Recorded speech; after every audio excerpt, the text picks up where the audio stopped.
right. Thank you for joining the Nikki Clarke Show here live at Paintbox Bistro. We have a very special individual.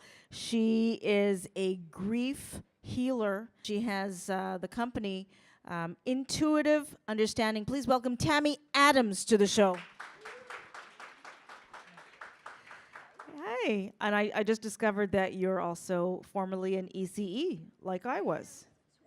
20 years. It's been 20 years for me too. Wow. So we have that in common. I'm also intuitive. Tell us a little bit about who an intuitive is. An intuitive is someone who listens and pays attention to the voice that's inside of them and can actually pick that up from other people. And I think we've kind of had that message kind of shared a couple times tonight. So I use that a lot in my business. So why did you create the company Intuitive Understanding? My career history has spanned education from birth up into post-secondary with college and university. And I've coupled that with helping people in the service industry, especially with career coaching and career development. But what I found was it's very restrictive in the corporate world to be able to give people the time and the customization that they need. Mm-hmm. And so I created Intuitive Understanding to create that safe space where people weren't under pressure to fit into a certain time slot. Okay. So describe who your clients are. What my clients seem to have in common is the fact that they're stuck. So they're here and they want to go somewhere, but they're not sure where that is, and they're not sure how to get there. And I would say that my ideal client is the person who's ready to make that move. And so you don't necessarily have to know the direction, but what I need is at least 1% commitment to the process. And so we've talked about this evening too. Let's say there's a picnic and it's going to rain, or it has rained on the picnic. You are responsible for your reaction to that picnic.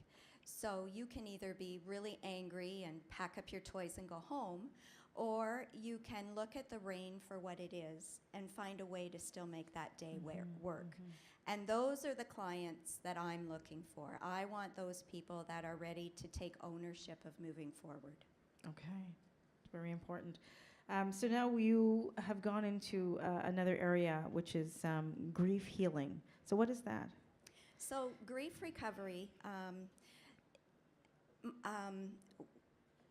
what we face as a challenge in North America is the fact that when people hear the word grief, they automatically go to death, mm-hmm. and then they go, that doesn't apply to me, or I'm okay, I don't have to worry about this.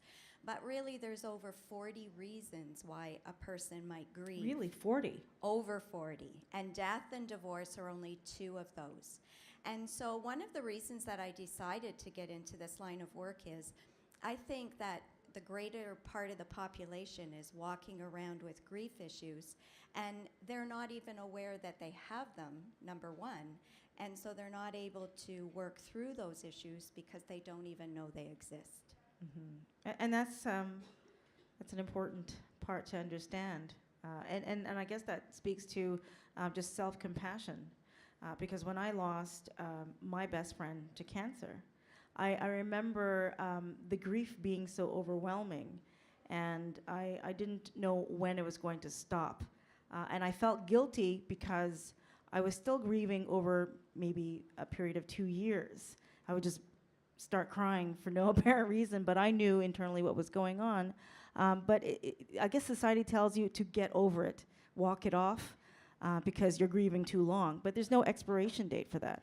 There isn't. And in North America, because we don't want to face grief and we don't want to talk about grief, we really don't have the proper tools to process those emotions that you're feeling.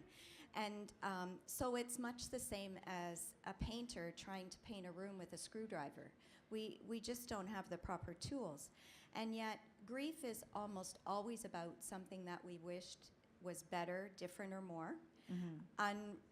Unrealized hopes, dreams, or expectations, or the fact that we wanted to say something to somebody, we wished we could say what mm-hmm. we wanted to, or maybe we said it and we would just like the opportunity to say it again.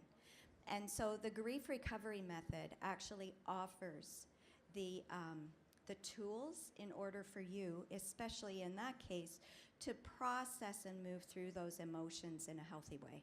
Okay, awesome. Can you think of an example of a breakthrough that you experienced with your client in that respect? Not so much a specific one, but what has really, because I'm trying to keep that part confidential, but what I have noticed is there's a loss graph that people do when they go through this process, and almost always the reason that brought someone there isn't the grief issue that really is the one that needs to be dealt with.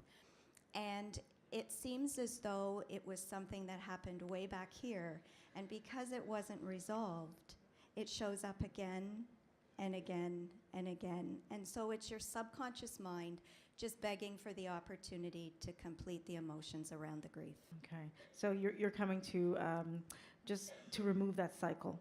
Yeah, absolutely. Okay. Absolutely. And it's just another tool in the toolbox. We've heard a lot of them tonight about self-care and about taking ownership of our own lives and being able to move through the situations and events that we've experienced. And grief and the grief recovery method is an awesome tool to help people move forward in their life. Fantastic. And where can people contact you, Tammy? They can reach me at my website at tadams.ca. They can email me at tdadams.com. And they can call or text me at 519-209-1986. Okay. Tammy, thank you so much for what you're doing. Thank Tammy you. Adams, everybody. Thank Thanks. you. We'll be back.